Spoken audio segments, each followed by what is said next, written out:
రైతు భరోసా అధ్యక్ష వారింకా పల్లా రాజేశ్వర రెడ్డి గారు గౌరవ సభ్యులు అధికారంలో ఉన్నాము మేము ఏం చెప్తే మీరు వినాలి అనేటువంటి సైకాలజీ ఫీలింగ్ ఆ పక్షాన్ని ఉన్నటువంటి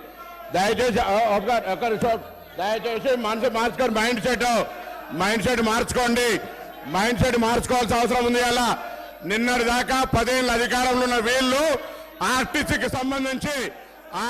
సంబంధించి తెలంగాణ ఉద్యమం కోసం నై చలేగా బస్ కప్పయ్యా నై చలేగా అని ఉద్యమం చేసిన వాళ్ళ గురించి పట్టించుకోని వీళ్ళు 60 రోజులు సమ్మె చేస్తే ఆత్మహత్యలు చేసుకుంటే పట్టించుకోని వీళ్ళు ఇలా ఆర్టీసీ గురించి మాట్లాడుతున్నారు అధ్యక్ష. ఇలా తెలంగాణ ప్రభుత్వం అధికారంలో కాంగ్రెస్ పార్టీ వచ్చిన తర్వాత ఇప్పటి వరకు 15 కోట్ల మంది పైగా మహిళా అక్క చెల్లెళ్లకు ఉచితంగా బస్ సౌకర్యం ఇచ్చినామని మనం చేస్తున్నాం.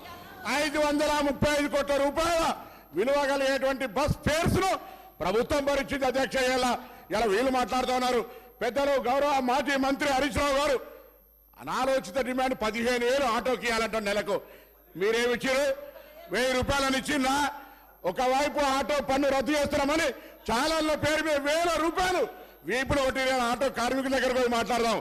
సభను తప్పుదో పట్టించే విధంగా 21 మంది ఆత్మహత్య చేసుకున్నారని చెప్తా ఉన్నారు. ఇలా అవన్నీ కూడా మీరు అనవసరంగా ప్రేరేపించి వాళ్ళని మన దగ్గర ఎక్కడ కూడా ఇలా సార్ మేము ఆటో బస్సు ప్యాసింజర్ ఇంటికి పోతలే ఆటో బస్సు బస్ స్టాండ్కు ఆటో వాళ్ళను బస్ స్టాండ్కి తీసుకొచ్చే బాధ్యత ప్రజలను ఆటోనే బస్ స్టాండ్కి తీసుకొస్తా ఉన్నది. బస్సు ప్యాసింజర్ ఇంటికి పోతలేదు. మారిపోయింది ఎక్కడ అధ్యక్ష? మేము మహిళలకు మీకు నిజంగా ధైర్యం ఉంటే మీ ప్రభుత్వంలో ఉన్నటువంటి వాళ్ళు చేయలే మేము ఇలా తెలంగాణ అక్క చెల్లెలకు కూర్చొని వద్దా చెప్పండి. మీరు వ్యతిరేకిస్తున్నారో చెప్పండి. స్పష్టంగా చెప్పకుండా దొంగ తిరుగుడు ఎవరేమో ఇలా దయ్యాలు వేదాలు వాళ్ళు ఇచ్చినట్టు పెద్ద పెద్ద దొరలు ఆటోలు వస్తా ఉన్నారు. ఎన్నడూ పెంచి కార్లు దిగిన వాళ్ళు ఆటోలో వస్తా ఉన్నారు. ఆటో కార్మికులను అవమానపరుస్తా ఉన్నారు. ఆటో కార్మికులు కూడా తెలంగాణ బిడ్డలు తెలంగాణ కోసం ఉద్యమించారు. అహంకార ఫ్యూడల్స్ ఆటోలు వస్తా ఉన్నారు. ఏం ఫ్యూడలిజం ఇది? ఆటో జీవనోపాధిగా నడుపుకుంటే ఈ ఫ్యూడల్స్ ఆటోలు వచ్చి ఆటో కార్మికులు అవమానపరుస్తారా? ఈ ఫ్యూడల్స్ ఆటో కార్మికులు అవమానపరుస్తారు అధ్యక్ష. ఇది మంచిది కాదు. దయచేసి చెప్తాను.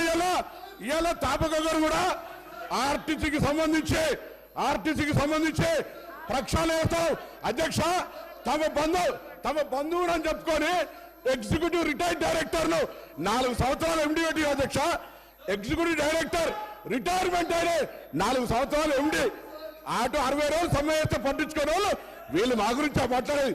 కొత్త బస్సులు కొంటున్నాం ఆటో కార్మికులు రిక్షా వాళ్ళ ఇలా ఆర్టీసీ కార్మికుల సంక్షేమం మా బాధ్యత.